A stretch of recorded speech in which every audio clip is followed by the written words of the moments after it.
Hi hello ಎಲ್ರಿಗೂ ನಮಸ್ಕಾರ. ಎಲ್ಲರೂ ಹೇಗಿದ್ದೀರಾ? ಎಲ್ಲರೂ ಚೆನ್ನಾಗಿದ್ದೀರಾ ಅಂತ ಭಾವಿಸ್ತೇನೆ. ನಾನು ನಿಮ್ಮ ಪ್ರೀತಿ. Welcome back to my channel.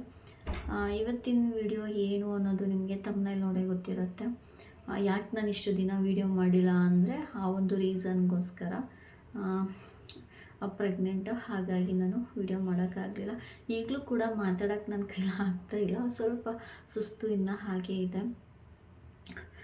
ತುಂಬ ದಿನ ಆಗಿದೆಯಲ್ಲ, ಈಗ ಅದು ಸ್ವಲ್ಪ ವೀಡಿಯೋ ಮಾಡಿ ಹಾಕೋಣ ಅಂತ ಹೇಳಿ ವೀಡಿಯೋನ ಮಾಡ್ತಾಯಿದ್ದೀನಿ. ಆಲ್ಮೋಸ್ಟ್ 3 ಮಂತ್ಸ್ ಆಗ್ತಾ ಬಂತು ನಾನು ವೀಡಿಯೋನ ಅಪ್ಲೋಡ್ ಮಾಡಿ.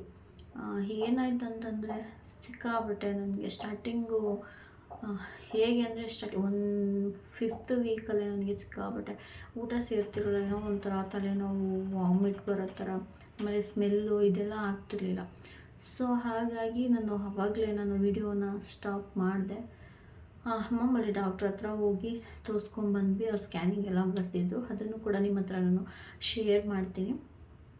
ಹೋಗಿ ತೋರಿಸ್ಕೊಂಡು ಬಂದ್ವಿ. ಅದು ಒಂದು ಸ್ವಲ್ಪ ದಿನ ಆಗ್ತಾ ನನಗೆ ಹೆವ್ವಿ ಅಂದರೆ ಹೆವ್ವಿ, ತಡ್ಕೊಳಕ್ಕಾಗದಿರೋಷ್ಟು ವಾಮಿಟ್ ಆಗೋಕ್ಕೆ ಆಗೋಯಿತು. ಅದ್ರ ಜೊತೆಗೆ ಹೊಟ್ಟೆ ಸಿಕ್ಕಾಪಟ್ಟೆ ಹಸಿವಾಗುತ್ತೆ, ತಿನ್ನೋಕ್ಕಾಗಲ್ಲ, ತಿಂದಿದ್ದಷ್ಟು ವಾಮಿಟ್ ಆಗಿಬಿಡತ್ತೆ. ಸೊ ಈ ಥರ ಎಲ್ಲ ನನಗೆ ಒಂದು 2-3 ತಿಂಗಳು ನನಗೆ ಸಿಕ್ಕಾಬಟ್ಟೆ ಲೈಫೇ ಬೇಡ ಅನ್ನೋಷ್ಟು ಕಾಟ ಕೊಟ್ಬಿಟ್ಟೈತೆ. ಫಸ್ಟು ಹೀಗಿತ್ತು, ಫಸ್ಟ್ ಪ್ರೆಗ್ನೆನ್ಸಿಲೂ ಕೂಡ. ಬಟ್ ಈ ಸರಿ ಏನಾಯಿತು ಅಂದರೆ ಹೇಳೋಕ್ಕೆ ಆಗಲ್ಲ, ಆ ಥರ ಏನೇನೋ ಆಗೋಯಿತು. ಏನೇನಾಯಿತು, ಏನೆಲ್ಲ ಆಯಿತು ಅಂತ ನಾನು ನಿಮಗೆ ಹೇಳ್ತೀನಿ. ಈಗ ಓಕೆ, ನಾನು ಅಂದರೆ ಓಕೆ, ಪರವಾಗಿಲ್ಲ, ಈಗ ಸ್ವಲ್ಪ ಓಕೆ ಆಗಿದ್ದೀನಿ. ಬಟ್ ಇನ್ನೂ ಸುಸ್ತು ಹಾಗೇ ಇದೆ. ಫಸ್ಟು ನಾವು ಡಾಕ್ಟ್ರ್ ಹತ್ರ ಹೋಗಿದ್ದು, ನಾನೇನು ವೀಡಿಯೋ ಏನೂ ಮಾಡಿಲ್ಲ. ವೀಡಿಯೋ ಮಾಡೋಕ್ಕಲ್ಲ, ನನಗೆ ಹಿಡಿದು ಹೋಗುವಷ್ಟು ಶಕ್ತಿ ಕೂಡ ಇರಲಿಲ್ಲ. ಜಾಚರಿ ಮಲಗಿದ್ದಾನೆ ಇಲ್ಲಿ, ಎದ್ಬಿಡ್ತಾನೆ ಅಂದ್ಬಿಟ್ಟು ಇಲ್ಲೇ ಕೂತ್ಕೊಂಡು ವೀಡಿಯೋ ಮಾಡ್ತಿದ್ದೀನಿ. ನಾನು ವಾಯ್ಸ್ ಕೇಳಿದ್ರೆ ಅವನು ಎದ್ದೇಳಲ್ಲ, ಇಲ್ಲೇ ಇದ್ದೀನಿ ಅವನು ಸುಮ್ಮನಾಗ್ತಾನೆ. ಒಂದಷ್ಟು ಬಟ್ಟೆಗಳಿದೆ, ಅದನ್ನು ಮಡ್ಚೋಕ್ಕಾಗಿಲ್ಲ, ಅದಲ್ಲೇ ಐತೆ.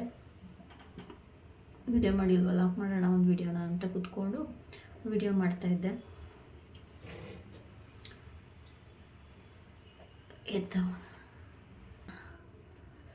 ಹಾಸ್ಪಿಟಲ್ಗೆ ಹೋದ್ವಿ. ಅವ್ರ ಮಾಮೂಲಿ early pregnancy scanning, blood report ಎಲ್ಲ ಬರ್ಕೊಟ್ರು. ಎಲ್ಲ ಮಾಡಿಸಿದ್ವಿ. ಅಥವಾ ಸ್ವಲ್ಪ ಏನೇನಾಯಿತು ಅನ್ನೋದನ್ನ ನಾನು ನೆಕ್ಸ್ಟ್ ವೀಡಿಯೋ ಹತ್ರ ಶೇರ್ ಮಾಡ್ಕೊಳ್ತೀನಿ ನಿಮ್ಮ ಹತ್ರ. ಏನು ಹೇಳಬೇಕು, ಏನು ಮಾತಾಡಬೇಕು ಅಂತಲೇ ಗೊತ್ತಾಗ್ತಿಲ್ಲ. ತುಂಬ ದಿನ ಆಯ್ತಲ್ಲ ವೀಡಿಯೋ ಮಾಡಿ, ಹೇಗೆ ಮಾಡಬೇಕು ಅಂತಲೂ ಕೂಡ ನನಗೆ ಗೊತ್ತಾಗ್ತಾಯಿಲ್ಲ. ಸುಮ್ಮನೆ ಮಾಡೋಣ ಅಂತ ಕೂತಿದ್ದೀನಿ. ಏನು ಮಾತಾಡ್ತಿದ್ದೀನಿ, ಏನು ಹೇಳ್ತಿದ್ದೀನಿ ಅಂತಲೂ ಗೊತ್ತಿಲ್ಲ. ನಾನು ಫಸ್ಟು ನಾನು ಹೋಗಿದ್ದು ನೇಟಸ್ ಹಾಸ್ಪಿಟಲ್ಗೆ ಹೋಗಿ ತೋರಿಸಿದ್ದು. ನೇಟಸ್ ಹಾಸ್ಪಿಟಲಲ್ಲಿ ಹೋಗಿ ತೋರಿಸ್ದೆ. ಅವರು ನನಗೆ ಸ್ಕ್ಯಾನಿಂಗ್ ಮಾಡೋಕ್ಕೆ ಬರ್ಕೊಟ್ಟಿದ್ರು, ಮಾಡಿಸ್ದೆ. ಎಷ್ಟು ವೀಕ್ ಅಂತಂದರೆ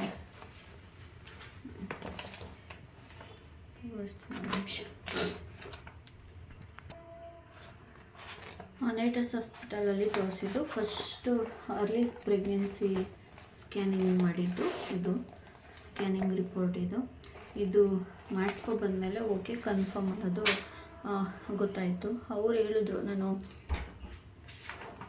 ಬೇಗನೆ ಹೋಗಿದ್ನಲ್ಲ, ಎಷ್ಟು ಮಂತ್, ಒಂದು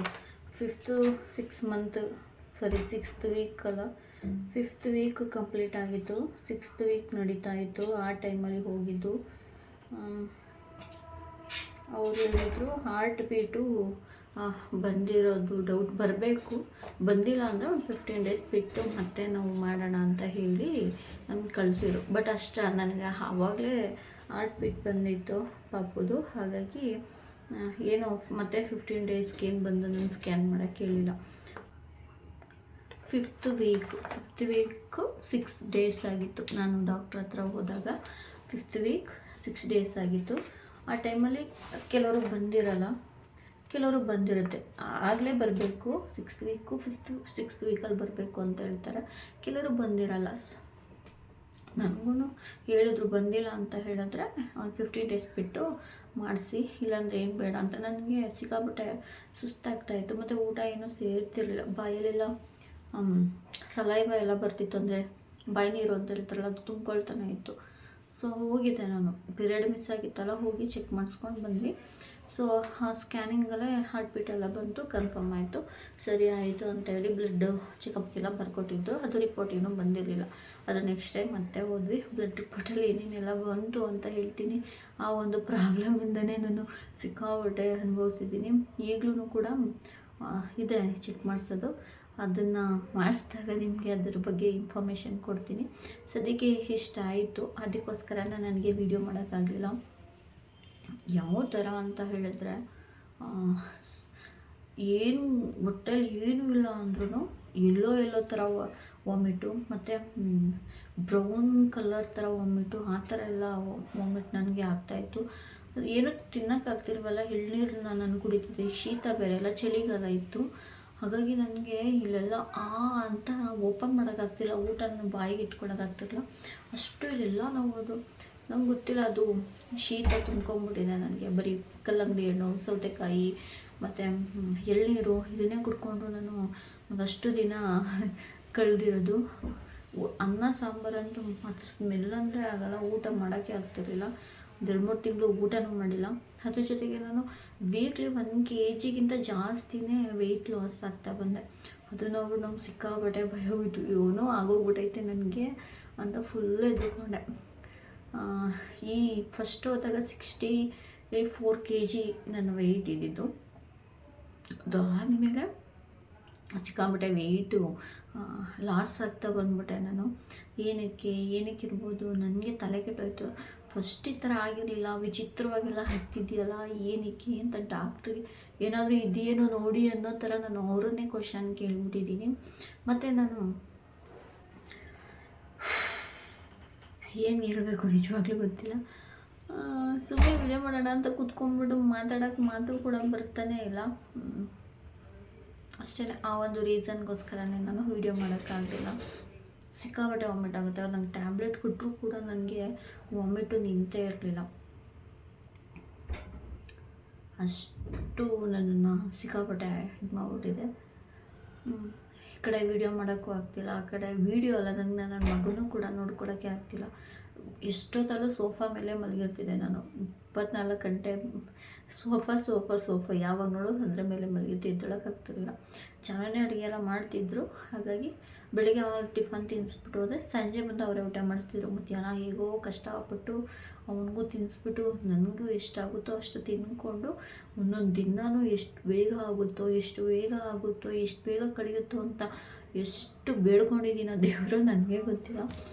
ಮತ್ತು ನೀವು ನಂಬಲ್ಲ, 1 ವೀಕ್ ಆದರೂ ನಾನು ಮುಖನೇ ತೊಳಿತಿಲ್ಲ. 1 ವೀಕಿಗೆ ಒಂದ್ಸರಿ ಹತ್ತತ್ರ 1 ವೀಕಿಗೆ ಒಂದ್ಸರಿ ಸ್ನಾನ ಮಾಡ್ತಿದ್ದೆ ನಾನು. ಅಷ್ಟು ಇದಾಗ್ಬಿಟ್ಟಿದೆ ನನಗೆ. ಬ್ರಷ್ ಮಾಡೋಕ್ಕೂ ಕೂಡ ನನ್ನ ಕೈಯಲ್ಲಿ ಆಗ್ತಾನೆ ಇರಲಿಲ್ಲ. ಬ್ರಷ್ ಮಾಡಿದ್ರೆ ಸಾಕು ವಾಮಿಟ್ ಆಗೋದು. ಬಟ್ ಡಾಕ್ಟ್ರು ನನಗೆ ಹೇಳಿದರು, ನಿಮಗೆ ಬ್ರಷ್ ಮಾಡಿದ್ರೂ ಸಿಕ್ಕಾಪಟ್ಟೆ ವಾಮಿಟ್ ಆಗುತ್ತೆ, ಅಂದರೆ ಉಪ್ಪು ನೀರು ಬರುತ್ತಲ್ಲ, ಆ ಉಪ್ಪು ನೀರು ಹಾಕ್ಬಿಟ್ಟು ಅದ್ರಲ್ಲಿ ಬಾಯಿ ಮುಕ್ಕಳಿಸ್ಬಿಟ್ಟು ತಿಂಡಿ ತಿನ್ನು ಅಂತ. ನಾನು ಆಮೇಲೆ ಹಂಗೆ ಇರೋಕ್ಕಾಗುತ್ತೆ, ಬ್ರಷ್ ಮಾಡಿದೆ ಒಂದಿನ ಸರಿ, ಮುಖ ತೊಳೆದಿಲ್ಲ ಅಂದರೆ ಓಕೆ ನಡೆಯುತ್ತೆ. ಬಟ್ ಬಾಯಿ ಆಗಲ್ವಲ್ಲ, ಅಲ್ಲಿಂದನೆಲ್ಲ ತಿನ್ನೋದು. ನಾನು ವಾಮಿಟ್ ಆದರೂ ಪರವಾಗಿಲ್ಲ ಅಂಥೇಳಿ ಬ್ರಷ್ ಮಾಡ್ತಿದ್ದೆ, ಫುಲ್ಲು ವಾಮಿಟ್ ಆಗ್ತಿತ್ತು. ಆಮೇಲೆ ತಿಂಡಿ ತಿಂತಿದ್ದೆ. ಫಸ್ಟು ತಿಂದ್ಬಿಟ್ಟು ಆಮೇಲೆ ಬ್ರಷ್ ಮಾಡೋಕ್ಕೋದ್ರೆ ತಿಂದಿರೋದೆಲ್ಲ ವಾಮಿಟ್ ಆಗಿಬಿಟ್ರೆ ಏನು ಮಾಡೋದು? ಆ ಟೈಮಲ್ಲಿ ನಾವು ಹೇಗೆ ಕಾಣಿಸ್ತೀವಿ, ಏನು ಹೇಗಿದ್ದೀನಲ್ಲ ಅದ್ರ ಬಗ್ಗೆ ಎಲ್ಲ ನಾನು ಚಿಂತೆನೇ ಮಾಡಿಲ್ಲ. ನೀವು ನಂಬ್ತೀರಾ, ಒಂದು 3 months ಆದರೂ ಕೂಡ ನಾನು 3 months ಏನು ವೀಡಿಯೋ ಮಾಡಿಲ್ಲ ನಾನು. ಅಲ್ಲಿ ತನಕನೂ ಕೂಡ ನಾನು ಮುಖ ತೊಳೆದಿಲ್ಲ, ಮುಖ ಅಲ್ಲ, ಒಂದು ದಿನ ನಾನು ಕನ್ನಡಿಲಿ ಮುಖನೇ ನೋಡ್ಕೊಂಡಿಲ್ಲ. ಹಾಸ್ಪಿಟಲ್ಗೆ ಹೋಗ್ಬೇಕಾದ್ರೆ ಮಾತ್ರ ತಲೆ ಬಚ್ಕೊಂಡು ಹೋಗ್ತಿದ್ದೆ, ಇಲ್ಲಾಂದರೆ ಸುಮ್ಮನೆ ಹಾಗೆ ಬಿದ್ದಿರ್ತಿದ್ದೆ. ಸ್ನಾನ ಮಾಡಿದ್ರು ಅಷ್ಟೇ, ಸ್ನಾನ ಮಾಡ್ಕೊಂಡು ಬಂದಮೇಲೂ ನಾನು ತಲೆ ಬಚ್ತಿರ್ಲಿಲ್ಲ, ಸುಮ್ಮನೆ ಹಾಗೆ ಇರ್ತಿದ್ದೆ. ಅಷ್ಟು ಶಕ್ತಿ ಕೂಡ ನನಗಿರಲಿಲ್ಲ. ನನಗೆ ಒಂಥರ ಅನ್ಸೋದು, ಸ್ನಾನ ಮಾಡೋಕ್ಕೂ ನನ್ನ ಕೈಲಿ ಆಗ್ತಿರ್ಲಿಲ್ಲ. ಏನು ಬೇಡ ಅನ್ನೋಷ್ಟು ನನ್ನ ಸಾಕು ಮಾಡಾಕ್ಬಿಟ್ಟಿತ್ತು ಈ ಸರಿ ಅಂತೂ. ಲೈಫೇ ಬೇಡ ಅಂತ ಅದೆಷ್ಟು ಸರಿ ಅಂದ್ಕೊಂಡಿದ್ದೀನೋ ನಿಜವಾಗ್ಲೂ ಗೊತ್ತಿಲ್ಲ. ಒಂದೊಂದು ದಿನವೂ ನಾನು ಬೇಗ ಆಗೋಗಲಿ ಅಂತ ಬೇಡ್ಕೊಂಡಿದ್ದೆ ಹೆಚ್ಚು. ಈ ತಿಂಗಳು ಯಾವಾಗ ಕಳೆಯುತ್ತೆ, ಈ ವಾರ ಯಾವಾಗ ಕಳೆಯುತ್ತೆ, ಯಾವಾಗ ನನಗೆ ವಾಮಿಟ್ ಬರುತ್ತೆ, ನನಗೆ ಯಾವಾಗ ಸುಸ್ತು ಕಮ್ಮಿ ಆಗುತ್ತೆ. ಬರೀ ಇದೇ ಥರನೇ ನಾನು ಪ್ರತಿ ಕ್ಷಣನೂ ಅಂದ್ಕೊಂಡ್ಬಿಟ್ಟಿದ್ದೀನಿ. ಅದ್ರ ಜೊತೆಗೆ ನಾನು ಇವ್ರನ್ನ ಬೇರೆ ನೋಡ್ಕೊಬೇಕಲ್ವ. ಇವನೇನು ಪಾಪ ಅಷ್ಟೊಂದೇನು ಕಾಟ ಕೊಡ್ತಿರ್ಲಿಲ್ಲ. ನನ್ನ ಪಾಡಲ್ಲಿ ನಾನು ಮಲಗಿರ್ತಿದ್ದೆ, ಅವನು ಆಟ ಆಡ್ಕೊಳ್ತಿದ್ದ ಆಟ ಸಾಮಾನು ತೊಗೊಂಡು. ಬಟ್ ಊಟ ಮಾಡಿಸ್ಕೋಬೇಕಾದ್ರೆ ಸಿಕ್ಕಾಪಟ್ಟೆ ಹಿಂಸೆ ಕೊಡೋನು. ಇತ್ತೀಚೆಗೆ ಅವನು ಊಟ ಮಾಡ್ತಾಯಿಲ್ಲ ಸರಿಯಾಗಿ, ಹಠ ಮಾಡ್ತಾನೆ. ಎದುರಿಸಿ ಇದು ಮಾಡಿ ತಿನ್ನಿಸ್ಬೇಕು, ಅವ್ನಿಗೆ ಸಿಕ್ಕಾಪಟ್ಟೆ ಹಠ ಮಾಡ್ತಾನೆ. ಫಸ್ಟ್ ತಿನ್ಕೊಂಡ್ಬಿಡ್ತಿದ್ದ. ಈಗ ನಾನು ಮಲ್ಕೊಂಡ್ಮೇಲೆ ಅವ್ನು ಸಿಕ್ಕಾಪಟ್ಟೆ ಜೋರಾಗಿಬಿಟ್ಟಿದ್ದಾನೆ, ಊಟ ಮಾಡಲ್ಲ, ಹಠ ಮಾಡೋಕ್ಕೆ ಶುರು ಮಾಡಿಬಿಟ್ಟಿದ್ದಾನ. ಅದು ನನಗೆ ಸಿಕ್ಕಾಪಟ್ಟೆ ಅಲ್ಲೇ ಟಾರ್ಚರ್ ಆಗೋಯಿತು. ಇಲ್ಲಿ ಮನೆ ಬೇರೆ ಕಟ್ತಾ ಇದ್ದಾರೆ, ಅದು ಸೌಂಡು ನಾನು ಮಾತಾಡ್ತಿರೋದು ಕೇಳಿಸ್ತಿದೆಯೋ ಇಲ್ವೋ ಅದು ನನಗೆ ಗೊತ್ತಿಲ್ಲ. ಸುಸ್ತಾಗ್ತೈತೆ ನನಗೆ, ಸಿಕ್ಕಾಪಟ್ಟೆ ಸುಸ್ತಾಗ್ತೈತೆ. ಈಗ ಸಮ್ಮರ್ ಬೇರೆ ಸ್ಟಾರ್ಟ್ ಆಗಿದೆಯಲ್ಲ, ಬಿಸಿಲು ಒಳಗಡೆ ಇದ್ರೂ ಸುಸ್ತಾಗ್ತೈತೆ. ಏನಾದರೂ ತಿಂದ್ರೂ ಅಷ್ಟೇ, ತಿಂದಿರ್ತೀವಿ ಒಂದಿಷ್ಟು ತಿನ್ಬೋದು, ಹೊಟ್ಟೆ ಸುತ್ತಾ ಇರುತ್ತೆ. ಅದನ್ನು ಬಿಟ್ಟು ಗಬ ಅಂತ ತಿನ್ನೋಕ್ಕಾಗಲ್ಲ. ಒಂದು ಸ್ವಲ್ಪನೇ ತಿನ್ನಬೇಕು, ಅದು ಮತ್ತೆ ತಿನ್ನಬೇಕು ಅಂತಲೇ ಹೊಟ್ಟೆ ಹಸಿತಾ ಇರುತ್ತೆ. ಸೊ ಈ ಥರ ತಿನ್ನೋಕ್ಕೂ ಆಗಲ್ಲ, ತಿಂದೇ ಇರೋಕ್ಕೂ ಆಗಲ್ಲ ಅಂಥ ಸ್ಥಿತಿ ಆಗ್ಬಿಟ್ಟೈತೆ. ಹೊಟ್ಟೆ ಹಸಿದ್ಮೇಲೆ ತಿನ್ನಬೇಕಲ್ವ, ಹೊಟ್ಟೆ ತುಂಬ ತಿನ್ನೋಕ್ಕಾಗಲ್ಲ. ಹಸ್ಕೊಂಡಿದ್ರೆ ವಾಮಿಟ್ ಬರೋ ಥರ ಆಗುತ್ತೆ. ಈ ಥರ ಎಲ್ಲ ಸಿಕ್ಕಾಪಟ್ಟೆ ಪ್ರಾಬ್ಲಮ್ನ ನಾನು ಫೇಸ್ ಮಾಡಿಬಿಟ್ಟಿದ್ದೀನಿ. ಆ ರೀಸನ್ಗೋಸ್ಕರ ನಾನು ವೀಡಿಯೋ ಮಾಡೋಕ್ಕಾಗಲಿಲ್ಲ. ನೋಡ್ತೀನಿ ಮುಂದಿನ ದಿನಗಳಲ್ಲಿ ಸಾಧ್ಯವಾದರೆ ವೀಡಿಯೋಗಳನ್ನ ಮಾಡೋದಕ್ಕೆ ಟ್ರೈ ಮಾಡ್ತೀನಿ, ಮಾಡಬೇಕು ಅಂತ ಅಂದ್ಕೊಂಡಿದ್ದೀನಿ. ಈಗ ಸ್ವಲ್ಪ ಓಕೆ, ವಾಮಿಟ್ ಎಲ್ಲ ಕಂಟ್ರೋಲ್ ಆಗಿದೆ ಅಷ್ಟೆಲ್ಲ. ಬೆಳಿಗ್ಗೆ ಮಾರ್ನಿಂಗ್ ಬ್ರಷ್ ಮಾಡಬೇಕಾದ್ರೆ ನನಗೆ ವಾಮಿಟ್ ಆಗುತ್ತೆ ಅಷ್ಟೇ, ಅದು ಬಿಟ್ಟರೆ ವಾಮಿಟ್ ಆಗೋಲ್ಲ. ನಾನು ಬೆಳಿಗ್ಗೆ ಮತ್ತು ರಾತ್ರಿ 2 ಟೈಮು ಕೂಡ ಏನೋ ಟ್ಯಾಬ್ಲೆಟ್ ತೊಗೋತಿದ್ದೆ ವಾಮಿಟ್ ಆಗದೆ ಇರೋ ಥರ. ಏನಕ್ಕೆ ಅಂದರೆ ಅಷ್ಟು ಸುಸ್ತ್ಕೋಬಾರ್ದು ಅಂತ ಹೇಳಿ ಡಾಕ್ಟ್ರು ಬರ್ಕೊಟ್ಟಿದ್ರು. ಆ ಟ್ಯಾಬ್ಲೆಟ್ಗೂ ನನಗೆ ವಾಮಿಟ್ ನಿಂತಿರಲಿಲ್ಲ. ಹಾಗಾಗಿ ಅವರು ಇನ್ನೂ ಸ್ವಲ್ಪ ಜಾಸ್ತಿ ಇದ್ದಿರೋದನ್ನ ಟ್ಯಾಬ್ಲೆಟ್ನ ಕೊಟ್ಟಿದ್ದರು. ನಾನಿವಾಗ ಟ್ಯಾಬ್ಲೆಟ್ ನಿಲ್ಲಿಸ್ಬಿಟ್ಟಿದ್ದೀನಿ. 1 ಟೈಮ್ ಅಲ್ವಾ, ಪರವಾಗಿಲ್ಲ, ಆದರೂ ಪರವಾಗಿಲ್ಲ, ಜಾಸ್ತಿ ಟ್ಯಾಬ್ಲೆಟ್ಗಳನ್ನ ತಗೋಬಾರ್ದು ಅಂತ ಹೇಳಿಬಿಟ್ಟು ಆ ಟ್ಯಾಬ್ಲೆಟ್ನ ಸ್ಟಾಪ್ ಮಾಡಿದ್ದೀನಿ. ಇವಾಗ ಏನು ತಗೊಳ್ತಾ ಇಲ್ಲ.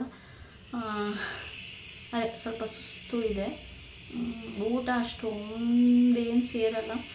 ಬಟ್ ಓಕೆ, ಮೊದಲು ಕಂಪೇರ್ ಮಾಡಿದ್ರೆ ಪರವಾಗಿಲ್ಲ, ಆರಾಮಾಗಿ ತಿನ್ಕೊಂಡಿದ್ದೀನಿ. ಸ್ವಲ್ಪ ಮೊದಲಿನ ಥರ ಎಲ್ಲ ಮಲ್ಕೊಂಡೇ ಇರೋದು ಆ ಥರ ಏನಿಲ್ಲ. ಫಸ್ಟ್ ಪ್ರೆಗ್ನೆನ್ಸಿಲಿ ನಾನು 9 ಮಂತ್ಸ್ ಕಂಪ್ಲೀಟ್ ರೆಸ್ಟು. ಯಾಕೆ ಅಂದರೆ ನನಗೆ ಇಂಟರ್ನಲ್ ಬ್ಲೀಡಿಂಗ್ ಎಲ್ಲ ಆಗಿತ್ತು, ನಡೆದ್ರೆ ಹೊಟ್ಟೆ ನೋವು ಬರೋದು. ಹಾಗಾಗಿ ನಾನು ರಿಸ್ಕೇ ತೊಗೊಳಕ್ಕೆ ಹೋಗಲಿಲ್ಲ. ಅದರಲ್ಲಿ ಇಂಜೆಕ್ಷನ್ ಎಲ್ಲ ತೊಗೊಂಡ್ಬಿಟ್ಟಿದ್ದೆ. ವೀಕ್ಲಿ ಹಾಸ್ಪಿಟಲ್ಗೆ ಹೋಗಿ ಹುಚ್ಚಿಡ್ತಿತ್ತು. ಈ ಸರಿ ಒಂಥರ, ಎರಡೂ ಕೂಡ ಬೇರೆ ಬೇರೆ ರೀತಿ ಎಕ್ಸ್ಪೀರಿಯೆನ್ಸ್ನ ಮಾಡಿದ್ದೀನಿ ನಾನು. ನೋಡೋಣ, ನಿಮಗೆ ನೆಕ್ಸ್ಟು ವೀಡಿಯೋದಲ್ಲಿ ಇದು ಮಾಡ್ತೀನಿ. ನನ್ನ ತಲೆನೂ ಬಚ್ಚಿರಲಿಲ್ಲ, ವೀಡಿಯೋ ಮಾಡ್ತಿದ್ದೀನಲ್ಲ ನಾನು ಸ್ವಲ್ಪ ನೀಟಾಗಿ ಕಾಣೋಣ. ತುಂಬ ತಿಂಗಳಾಗಿತ್ತಲ್ಲ ವೀಡಿಯೋ ಮಾಡಿ, ಅಟ್ಲೀಸ್ಟು ಈಗಲೇ ಅದು ತಲೆ ಬಚ್ಚೋಣ ಅಂದ್ಬಿಟ್ಟು ಹಂಗೆ ಬಾಚ್ಬಿಟ್ಟು ಒಂದು ಸ್ವಲ್ಪ ಇದನ್ನ ಹಾಕ್ಕೊಂಡಿದ್ದೀನಿ. ಕೂದಲು ಬೇರೆ ಉದುರ್ತಾಯಿದ್ದೆ ಸಿಕ್ಕಾಪಟ್ಟೆ. ಸರಿಯಾಗಿ ಎಣ್ಣೆ ಹಚ್ಚಲ್ಲ, ಸ್ನಾನ ಮಾಡೋ ಶಾಂಪು ಹಾಕ್ಕೊಂಡು ಹಾಗೆ ಸ್ನಾನ ಮಾಡ್ಕೊಂಬಂದ್ಬಿಡ್ತಿದ್ದೀನಲ್ಲ, ಹಾಗಾಗಿ ಸಿಕ್ಕಾಪಟ್ಟೆ ಉದುರುತ್ತೆ. ಇವಾಗೇನಿಲ್ಲ, ಆರಾಮಾಗಿ ಸ್ನಾನ ಮಾಡ್ತಿದ್ದೀನಿ, ಬ್ರಷು ಮಾಡ್ತಿದ್ದೀನಿ, ತಿಂಡಿ ಊಟ ಎಲ್ಲ ಮಾಡ್ತಿದ್ದೀನಿ. ಬಟ್ ಫುಲ್ಲು ಕಂಟ್ರೋಲ್ ಆಗಿಲ್ಲ, ಇನ್ನೂ ಸ್ವಲ್ಪ ಹಾಗೆ ಇದೆ. ಅದೇ ಇನ್ನೊಂದು ತಿಂಗಳು ಅಷ್ಟೆಲ್ಲ ಸರಿ ಹೋಗ್ತೀನಿ. ಸದ್ಯ ಇಷ್ಟಿದ್ದರೆ ಸಾಕು. ಕೆಲವರು ಆರಾಮಾಗಿರ್ತಾರೆ, ಕೆಲವ್ರಿಗಿಂಥ ಪರಿಸ್ಥಿತಿ. ಆರಾಮಾಗಿರೋರಿಗೆ ಅವರಂಥ ಅದೃಷ್ಟವಂತೂ ಇನ್ನೊಬ್ಬರಿಲ್ಲ. ನಮ್ಮ ಥರ ಆಗಿರೋರಿಗಂತೂ ಅಯ್ಯಪ್ಪ ಸತ್ತು ಹುಟ್ಟಿರ್ತಾರೆ ಪಾಪ. ಈ ಥರ ಆಗೋದು ಬೇಡ ಅಂತ ಅಂದ್ಕೊಳ್ತೀನಿ ಅಷ್ಟೇ.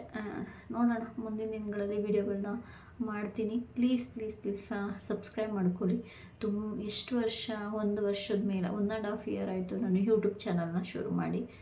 ಬಟ್ ಇನ್ನೂ 1K ಸಬ್ಸ್ಕ್ರೈಬರ್ ಆಗಿಲ್ಲ. ನನಗೆ ವಾಚ್ ಅವರ್ಸ್ ಎಲ್ಲ ಕಂಪ್ಲೀಟ್ ಆಗೋಗಿತ್ತು. ಬಟ್ ನನ್ನ ವೀಡಿಯೋಗಳನ್ನ ನಾನು ಅಷ್ಟಾಗಿ ಮಾಡೇ ಇಲ್ಲ. ಒಂದು 3 ತಿಂಗಳು ಮಾಡಿದ್ರೆ 3 ತಿಂಗಳು ಮಾಡ್ತಿರ್ಲಿಲ್ಲ.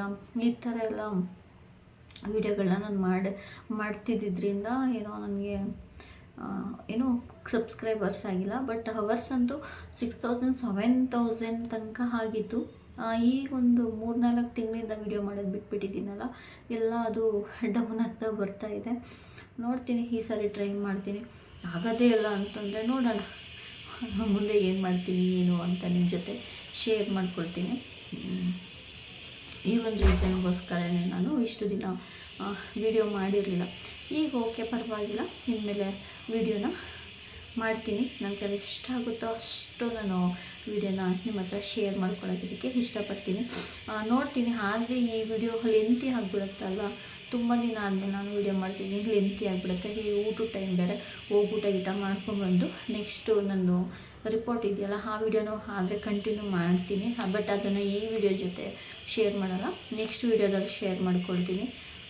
ಬಟ್ ಇವತ್ತೇ ಆ ವಿಡಿಯೋನೂ ಮಾಡಿಬಿಡ್ತೀನಿ. ನನಗೂ ಮೂಡಿರೋಲ್ಲ, ಒಂದು ಸರಿ ಮಾಡಿಟ್ಕೊಂಡ್ಬಿಟ್ರೆ ಯಾವಾಗ ಬೇಕಾದರೂ ಅಪ್ಲೋಡ್ ಮಾಡ್ಕೊಬೋದು, ಒಂದಾದ್ಮೇಲೆ ಒಂದು ಅಂತ. ನಿಮ್ಗೆ ವಿಡಿಯೋ ಇಷ್ಟ ಆಗಿದೆ ಅಂದ್ಕೊಳ್ತೀನಿ. ಇಷ್ಟ ಆಗಿದ್ದರೆ ಪ್ಲೀಸ್ ಲೈಕ್, ಶೇರ್, ಕಮೆಂಟಾಗಿ ಸಬ್ಸ್ಕ್ರೈಬ್ ಮಾಡಿಕೊಡಿ. ಪ್ಲೀಸ್ ಸಬ್ಸ್ಕ್ರೈಬ್ ಮಾಡಿಕೊಂಡು ನನ್ನ ಚಾನಲ್ನ ನೋಡಿ ಅಂತ ಹೇಳ್ತೀನಿ. ಏನಾದರೂ ಕಮೆಂಟ್ ಇದ್ದರೆ ನನಗೆ ಮಾಡಿ. ರಿಪ್ಲೈ ಮಾಡೋಕ್ಕಾಗಿಲ್ಲ ಅಂದ್ರೂ ನಾನು ವೀಡಿಯೋದಲ್ಲಿ ಅದ್ರದ್ದು ಬಗ್ಗೆ ಬೇಕಾದ್ರೆ ನಿಮಗೆ ಇನ್ಫಾರ್ಮೇಷನ್ ಕೊಡ್ತೀನಿ. ಅಷ್ಟೇ ಇವತ್ತಿನ ವೀಡಿಯೋ. ಮತ್ತು ನೆಕ್ಸ್ಟ್ ವ್ಲಾಗಲ್ಲಿ ಸಿಗ್ತೀನಿ. ಅಲ್ಲಿ ತನಕ ಟೇಕ್ ಕೇರ್, ಬಾಯ್.